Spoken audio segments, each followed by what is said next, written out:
Thank you, Speaker Sir, for yielding this time to me. I want to thank Lok Jan Shakti Party for giving me this opportunity. Honorable Speaker Sir, I rise with immense gratitude and respect for our Honorable President of India for her encouraging, enthralling and encouraging speech addressed to the Parliament. It is with great pride and wholehearted support and appreciation for the vision that she has laid out for us. हम बोलना चाहेंगे speaker महोदय कि हमारे यशस्वी और ओजस्वी प्रधानमंत्री श्री नरेंद्र मोदी जी के नेतृत्व में भारत लगातार विकास की ओर अग्रसर है। स्कूल और विद्यालय में ही बापू के विचारों को पढ़ती आई हूँ और आज ये कहना चाहूँगी कि बापू के विचारों को अगर सत्य निष्ठा से कोई आगे लेकर के जा रहा है तो वो एनडीए की सरकार है। सर, बापू का विचार था कि गरीबों को मुख्य धारा से जोड़ा जाए और एनडीए की सरकार बखूबी ये कर पा रही है। देश में 4 करोड़ से ज़्यादा पीएम आवास योजना की स्वीकृति, 12 करोड़ परिवारों में 55 करोड़ व्यक्तियों को पीएम आरोग्य योजना के तहत स्वास्थ्य बीमा मिला है।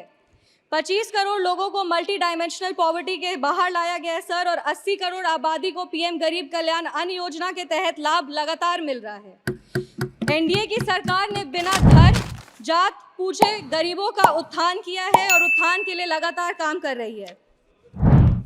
सर, हम बिहार से आते हैं और बिहार ने 2005 से लगातार एनडीए को बुलंदी और मजबूती दी है।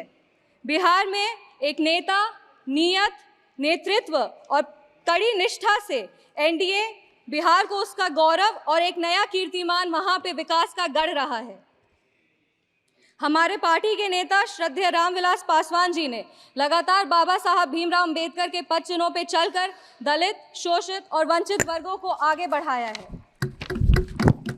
आज हम बाबा साहब भीमराव अंबेडकर की बात कर रहे हैं और उनका एक कोट पढ़ना चाहेंगे। I measure the progress of a community by the degree of progress which the women have achieved. सरकार ने वुमेन रिजर्वेशन एक्ट दे करके 33% आरक्षण दे करके संसद में महिलाओं के आवास को ना सिर्फ बुलंदी दी है बल्कि उनके अधिकारों की भी लड़ाई लड़ी है। लखपति दीदी की योजना, उज्ज्वला योजना और महिलाओं को मुद्रा लोन दे करके महिलाओं की आर्थिक स्थिति को मजबूत किया गया है।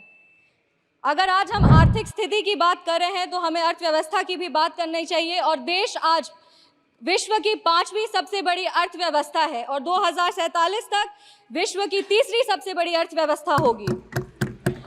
माननीय प्रधानमंत्री श्री नरेंद्र मोदी जी के नेतृत्व में भारत देश को विकास का एक व्यापक स्वरूप मिल रहा है। किसान सम्मान निधि के तहत किसानों को न्यूनतम राशि मिल रही है जिससे उनकी स्थिति में बढ़ोतरी हो रही है और आत्मनिर्भर भारत का जो ये सोच है उससे भारत विश्व स्तर पर एक अपना पहचान बना रहा है।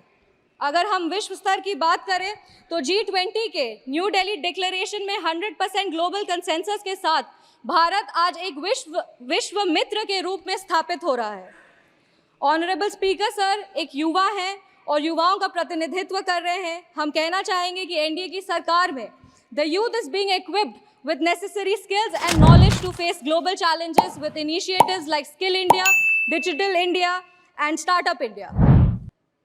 सर, बिहार के युवाओं की लगातार एक मांग रही है कि बिहार को विश्व राज्य का दर्जा मिले। बिहार का प्रतिनिधित्व कर रहे हैं, इसीलिए हम हमारे माननीय प्रधानमंत्री जी से अनुरोध करेंगे कि इसके लिए अगर नीति आयोग में कुछ बदलाव किया जाए तो उस पर उनकी विशेष दृष्टि हो और बिहार को भी आगे बढ़ने का सामान्य अधिकार मिले।